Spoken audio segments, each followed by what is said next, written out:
This is Floral City. It's a place where you can relax and just be exactly who you are. There are no dress codes here. There's no status quos to stress you out. It's actually like stepping back into yesterday. Trees blowing in the breeze, the flowers on the porch boxes of the historic homes, and our come on in attitude and friendliness make this place of Floral City graceful, laid back, and beautiful. It's a hidden treasure of Florida's nature coast. Here in Floral City, we might be a small town, but we have old things to new things, barbecue to beauty, flowers to fishing, rails to trails, and fine arts to frog legs. We've got just a little bit of everything here in Floral City. It's our historic country culture.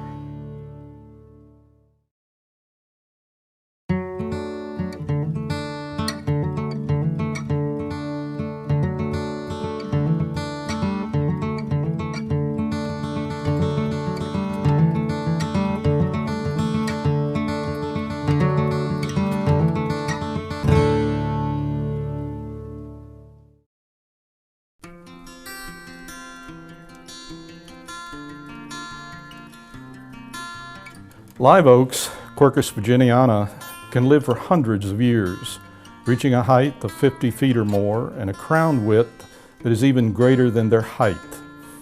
Most of the Floral City trees are more than 130 years old. When driving along Orange Avenue and arriving at the crest of several of the gentle hills rising along its distance, you find yourself enveloped by the embrace of the wide arching branches of these magnificent trees. And you seem to be traveling through a tunnel of trees. It is this experience that leaves such a wonderful feeling to many who pass underneath their moss-draped boughs. As a result, the Avenue of Oaks is one of the most photographed roads in Florida and has become the iconic signature of the village. Floral City residents are very protective of this legacy left to the town by their forebears, fiercely guarding the well-being of their beloved trees.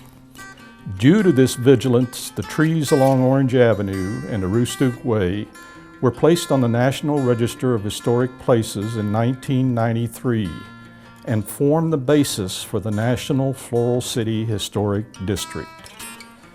In 2002, a comprehensive survey of the historic oaks was completed by a local certified arborist, numbering each tree, listing their vital statistics, and in addition, a tree preservation plan was also developed for the 127 trees in the survey. If a tree is lost to disease or damage, residents make sure a replacement is planted to ensure the historic canopy will continue to endure for future generations. Try to imagine what Orange Avenue would look like and feel like without the shady embrace of these historic trees. Isn't it our responsibility as current residents to continue the same love, care, vigilance, and protection that our ancestors bestowed?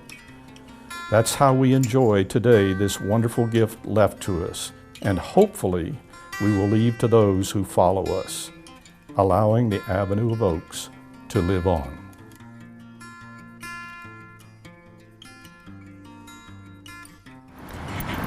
Hi, Mr. Peters. Hey, Shannon. How are you today? Yeah, I'm good. It's good to see you. It's good to see you.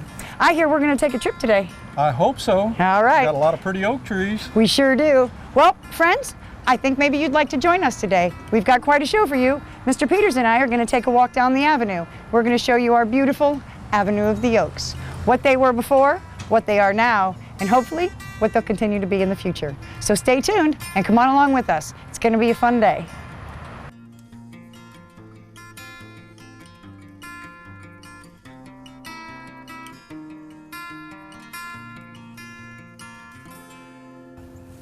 So while we drive by these trees every day, and when you drive by them and they're kind of at a flash and it's just that fast.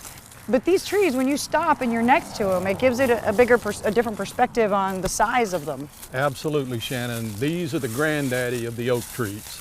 Yes, they are. I noticed the ones behind me. Now, this isn't just by chance. This is actually, there's lots of different kinds of oak trees, but the live oak is designed to grow up and out and then down if it's not trimmed. Is that correct? That's correct. The live oak tree will grow wider than it will grow tall. That's wonderful. And that's why you see that perfect almost symmetry when they grow, how they just come out like that. Especially when you see it out in the middle of a pasture all alone. Yes, yes. And those, you'll find lots of pictures of mine with those trees in the middle of the thing. Now this also, at one time, I believe it was 1979, it was taken down, but there was a Dr. Coulter, and he had a place here, there was a house, and he also put in here a bunch of lime rock and made structures, and it was called Neptune Gardens. Yes, it was a garden. It was like almost like a sunken garden because of the lower elevation that was here, and it was very beautiful, I understand.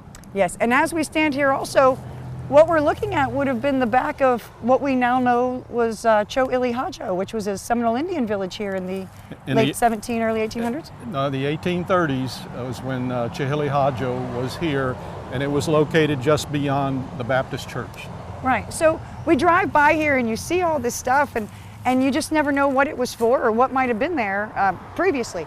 Now, what we're going to try to do is show you some perspective on just how big these trees are, because again, when you're driving by at even 30 miles an hour, they don't look very large. But with your assistance, if you don't mind, if you will help me. I'd be happy to. All right. And we are going to, I'll go around the other side. It's not going to happen, but we're going to attempt to show you just how big these trees are. Huh, there you go. Okay, now this isn't even close. You've got to walk around the whole side to see. Our hands don't even come close to touching. Well, they don't even reach halfway around the tree. Nope. This is magnificent. And it's just like hugging history, friends. This is amazing. You really have to stop and you have to see it and you have to look at it and appreciate what people have done. I mean, someone thought enough of this beautiful community, many people, to plant these, to plan this whole avenue so that as it grew, and of course they were visionaries because they looked forward and into the future. And they knew that as these little twigs would grow, they would envelop and become a tunnel that would make this whole avenue seem like home to people near and far for generations.